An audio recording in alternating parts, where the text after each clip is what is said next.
inexistência da condição da ação. Acabamos de falar dela, não foi isso? Então, vamos ver como que ela ficaria, como que você escreveria se ela existisse, porque ela não é fixa. Como que você colocaria ela na sua peça? Vamos lá para o slide? Ó, o autor ajuizou uma ação anterior, a qual o mesmo não compareceu à audiência, não tendo efetivado o pagamento das custas processuais. O artigo 844, parágrafo 2º e 3º da CLT determinam que, na hipótese de ausência, deverá o empregado ser condenado no pagamento de custas. Isso aí, eu não estou falando da minha cabeça, está escrito no artigo. Ainda estabelece que o pagamento das custas é condição para a propositura de nova demanda.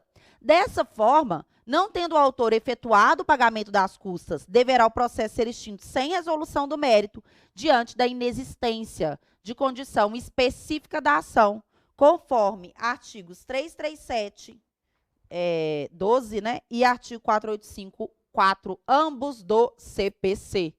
Beleza? Caiu questão processual, fala o nome do instituto, inexistência de condição da ação. Traz a fundamentação legal, que você já fez a remissão, e e fala da providência. O que que você quer que o juiz faça? Se ele não pagou as custas e não comprovou nessa segunda ação, eu quero a extinção sem resolução do mérito. Tranquilo? Tranquilíssimo. Estão vendo nossa estrutura? Estamos caminhando? Vamos para as preliminares? Vamos. Eu vou apagar aqui, porque no caso das preliminares, vou até já colocar para vocês irem olhando aí, enquanto eu apago aqui. Olha aí as preliminares nossas, gente. Eu coloquei aí, você vai fazer o seguinte, você vai lá no seu CPC, no artigo 337 do CPC, e você está vendo que eu coloquei aí todas as hipóteses de preliminar? Lá, então, você não precisa decorar, gente. Você não precisa decorar quais são as preliminares. Você, lá no 337, tem todas as hipóteses de preliminares. Então, o que que você vai fazer? Você vai deixar... Olha aí o que eu coloquei.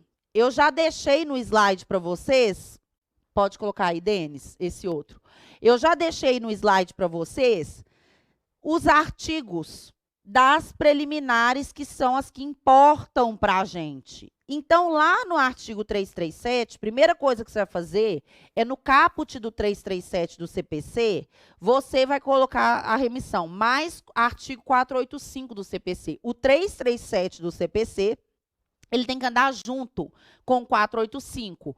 Por quê? Porque o 485, ele traz a consequência das preliminares. Todas as preliminares, elas geram a extinção sem resolução do mérito.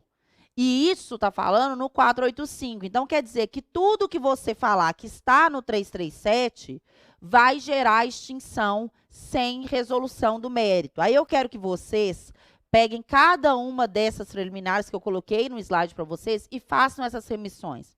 Em frente à palavra perempção, você vai colocar o artigo 731, 732, 844, mais o 485, inciso 5. Tá vendo que eu coloquei todas as remissões que é para vocês fazerem lá no 337, em frente de cada palavrinha?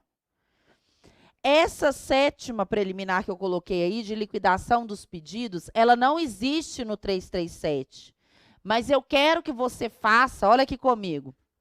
Você vai ver, a Ju vai fazer essa marcação com vocês, mas vocês vão ver que lá no 337, vocês vão criar um risquinho a mais embaixo do 337 para fazer a remissão dessa preliminar de liquidação dos pedidos. Mas em relação aos outros, já tem escrito dentro do 337, perempção, inépcia, litispendência, coisa julgada.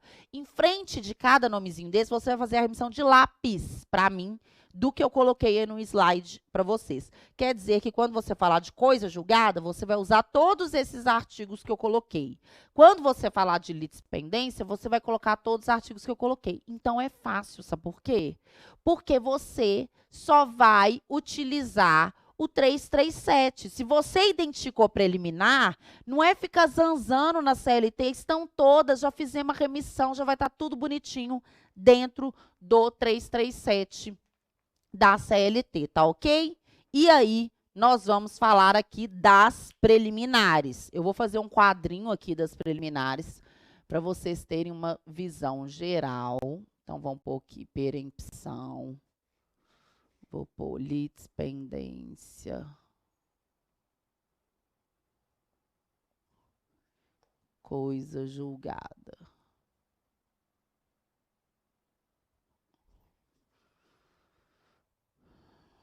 Assim.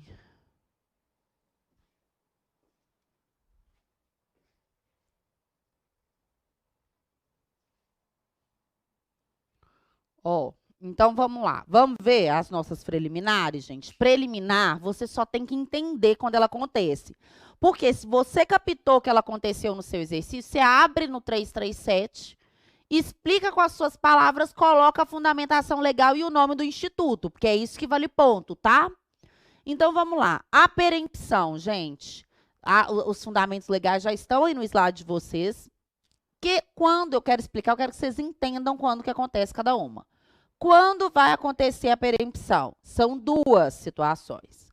Primeira situação, quando o autor, por 2 vezes consecutivas, dá causa ao arquivamento por não comparecimento em audiência. Não comparecimento em audiência. Quando isso acontecer, o empregado vai ficar 6 meses com o direito de ação suspenso. Vou explicar. Presta atenção o que acontece na perempção. A perempção é maior, vou deixar um quadro todo dessa aqui. Olha o que vai acontecer. Vai contar lá no seu exercício da OAB que o empregado ajuizou uma primeira ação e não compareceu em audiência. Ok? Aí vai falar que ele ajuizou uma segunda ação e também não compareceu em audiência. Ajuizou uma, não compareceu. Ajuizou a segunda, também não compareceu. Tá? Em relação ao mesmo contrato de trabalho, com um pedido idêntico ou toda ação idêntica. Quando o empregado, por 2 vezes, olha como que tem que acumular os requisitos. Quando o empregado, por 2 vezes consecutivas, uma após a outra, dá causa ao arquivamento por não comparecimento em audiência, ele vai ficar 6 meses proibido de ajuizar uma nova ação. É uma penalidade. Então, não compareceu em audiência na primeira, arquivou. Não compareceu em audiência na segunda ação, também arquivou. Desse segundo arquivamento, o empregado está proibido de ajuizar uma terceira ação durante 6 meses. Então, você vai alegar a perempção se tiver acontecido isso e a terceira ação que o empregado ajuizou foi dentro dos 6 meses. Porque ele só fica impedido 6 meses. Se a terceira ação, então, no seu exercício da OAB, tem que falar que ele ajuizou uma ação anterior. Depois ele ajuizou a segunda ação anterior. E aí ele ajuizou a terceira dentro desses 6 meses. Nós estamos contestando, a contestação que você vai estar fazendo lá na OAB é na terceira ação. Para você alegar perempção, tem que ter 3 ações e essa terceira ação tem que ter sido dentro dos 6 meses, porque ele só fica proibido por 6 meses. Porque se lá na OAB falar que teve uma primeira ação, não compareceu em audiência, arquivou. Teve uma segunda ação, não compareceu em audiência, arquivou. Só que a terceira foi 8 meses depois do segundo arquivamento, não tem perempção.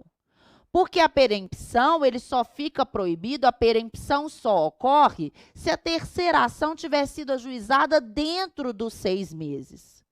que é o único período que ele está impedido.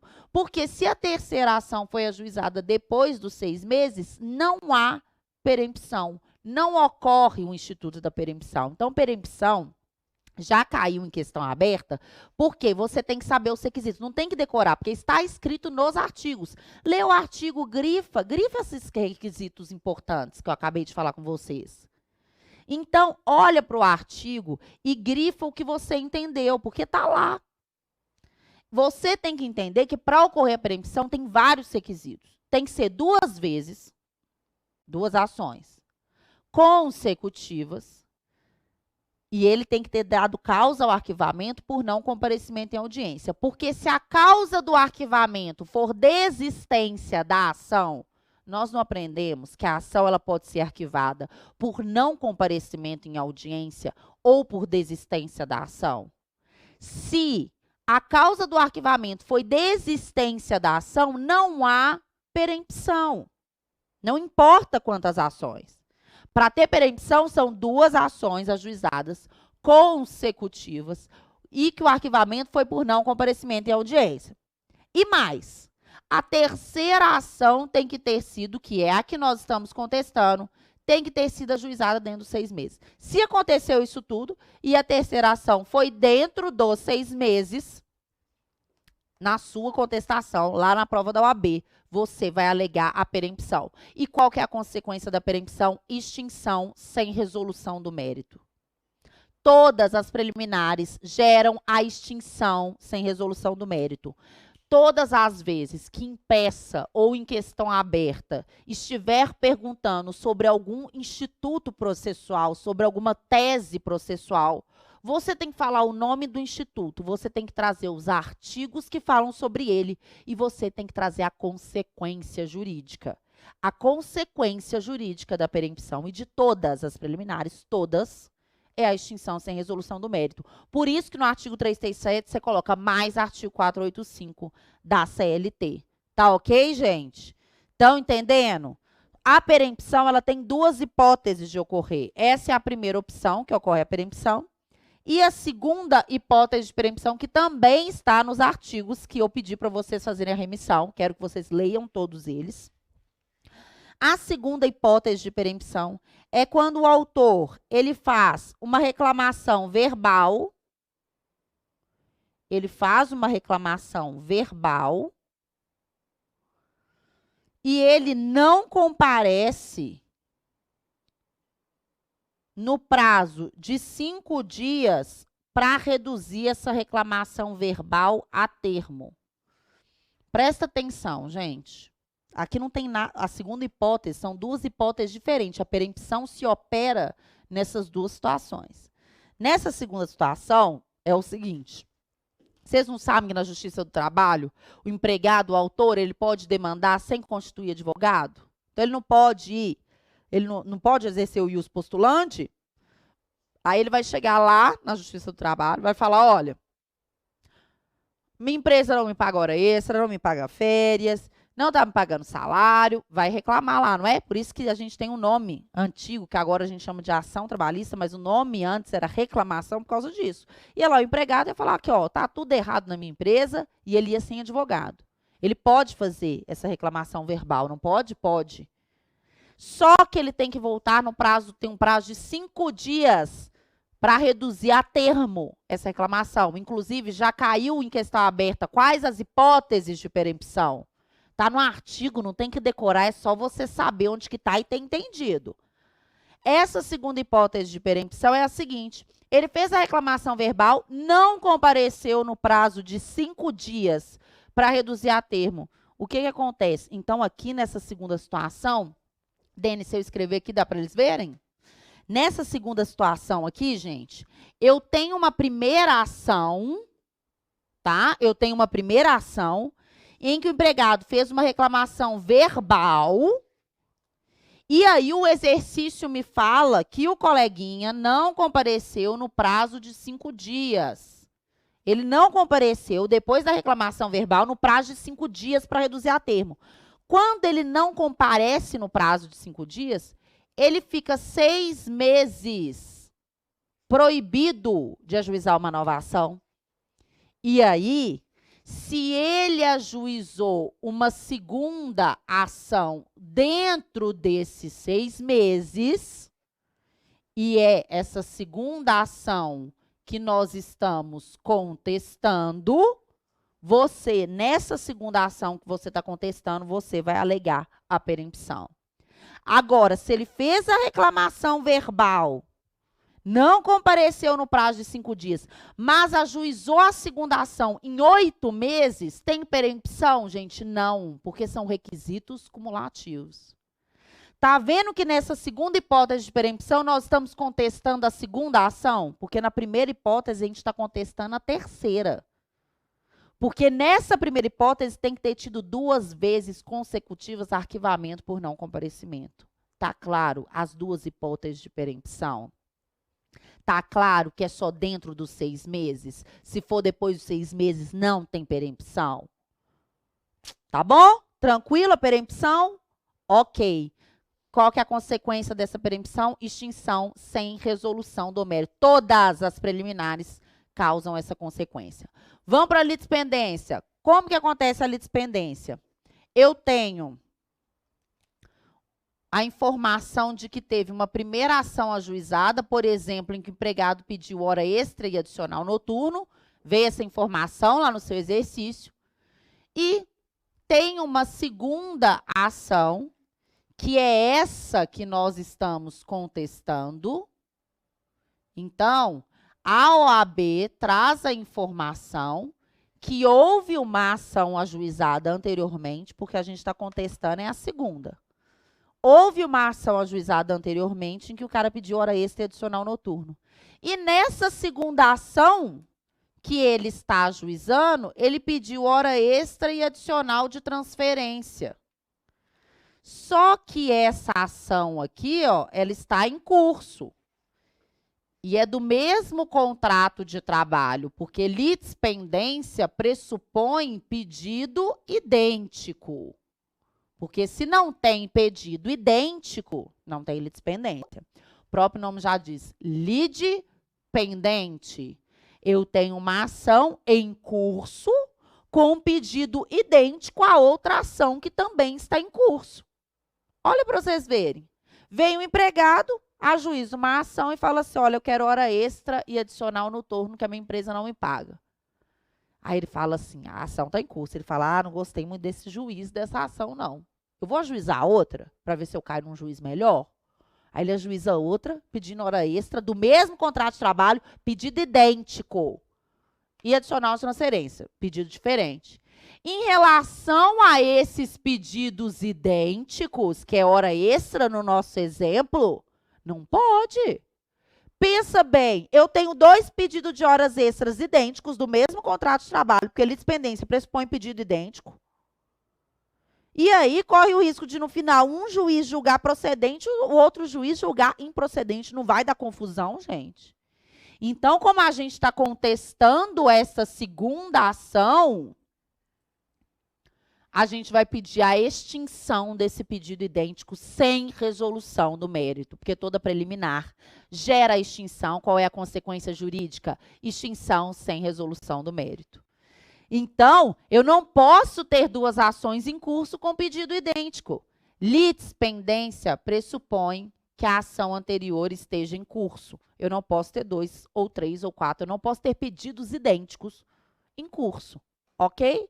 Sob pena de cada um ter um resultado diferente. Estão me acompanhando? Entenderam a litispendência? Ok. A coisa julgada. A coisa julgada, ela é bem parecida no sentido do exemplo, tá? Com a litispendência. Só que, qual que é a diferença? Ó, vou dar até o mesmo exemplo aqui para ficar bem claro. Na coisa julgada, teve uma primeira ação em que o autor pediu hora extra e adicional noturno. Teve uma segunda ação em que o empregado pediu hora extra e adicional de transferência. Tá vendo que eu pus o mesmo exemplo? Essa segunda ação que nós estamos contestando. Essa primeira ação foi uma informação que o exercício da OAB trouxe para a gente.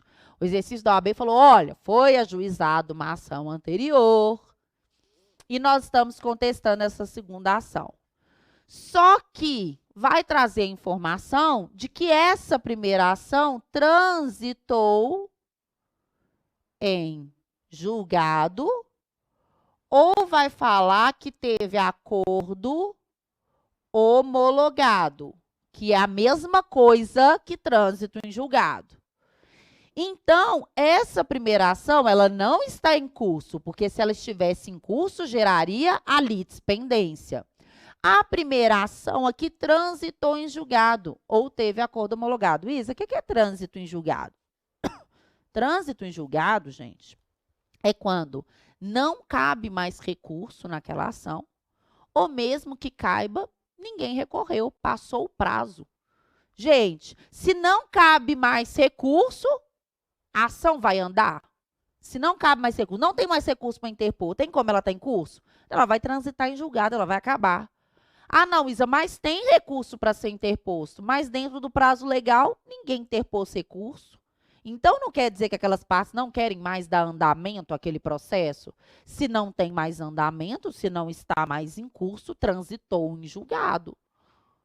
E eu tenho que entender que acordo homologado já caiu 500 vezes na OAB. Quem errar isso, eu vou enforcar.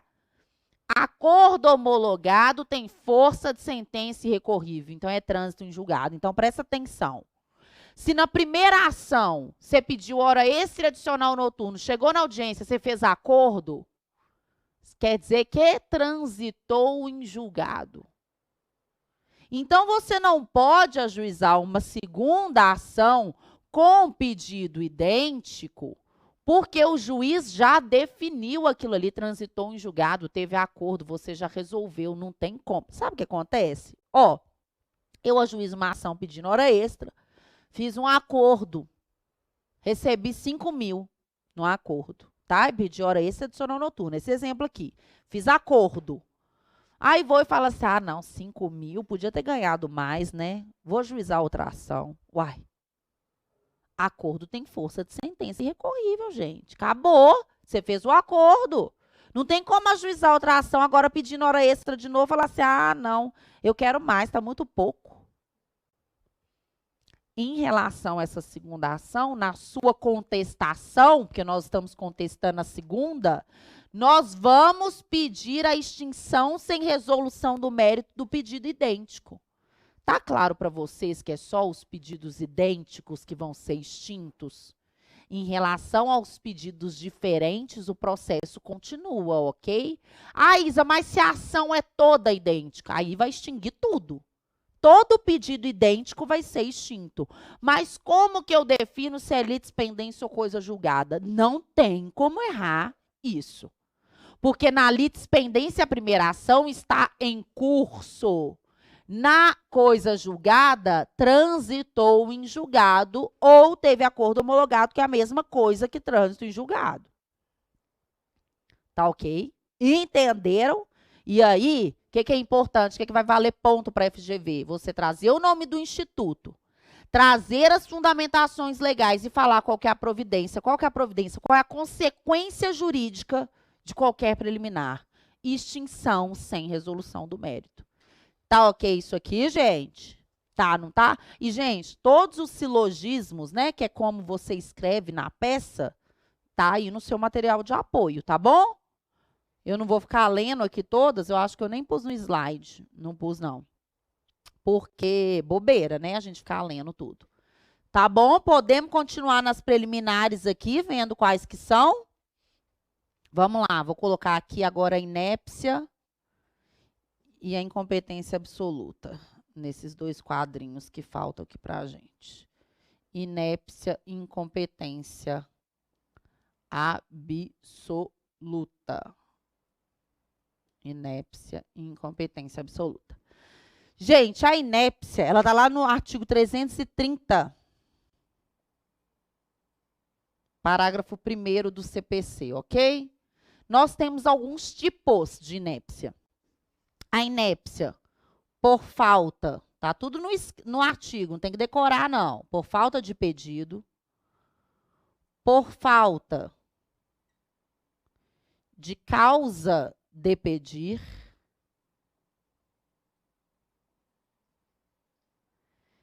da narração dos fatos não decorre conclusão lógica,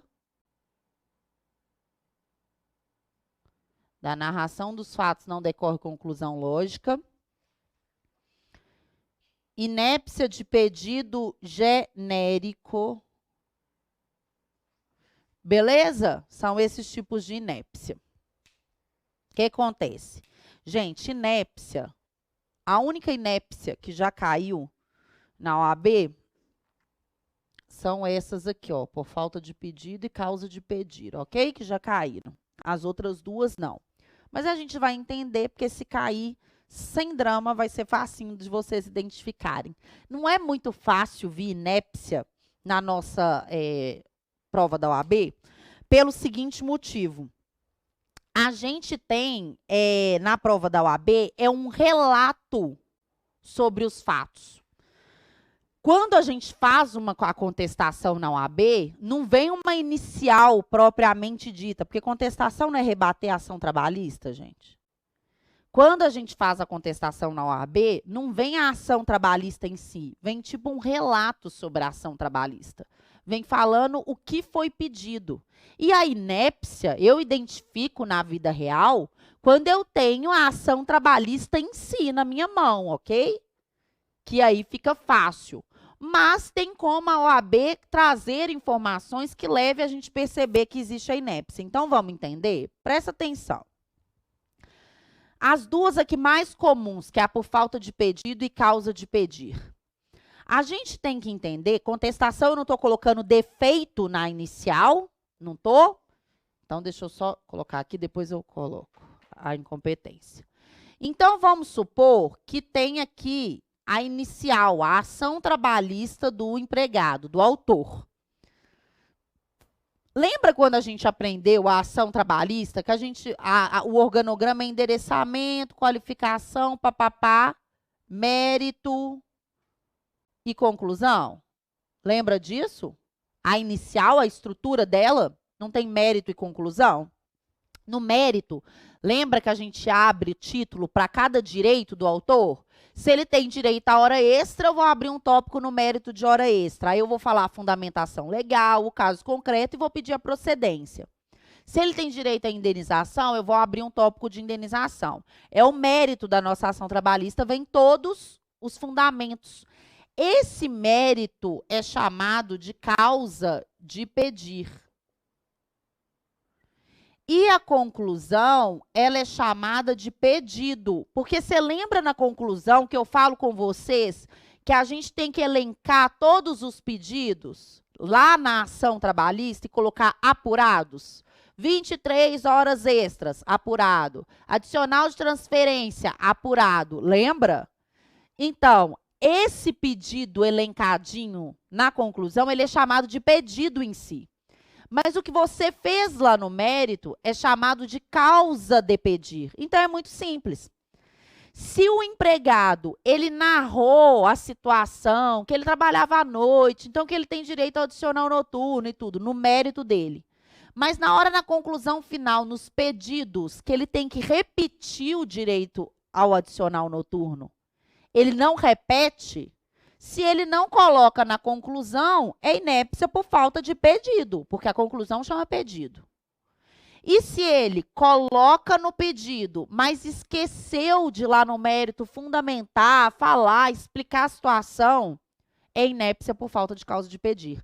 O que eu tenho que entender é que na ação trabalhista, eu tenho que fazer a fundamentação aqui na causa de pedir e pedir também, né, que eu peço o pagamento adicional noturno, por exemplo, e na conclusão eu tenho que repetir que eu tenho direito ao adicional noturno, que são os pedidos em si.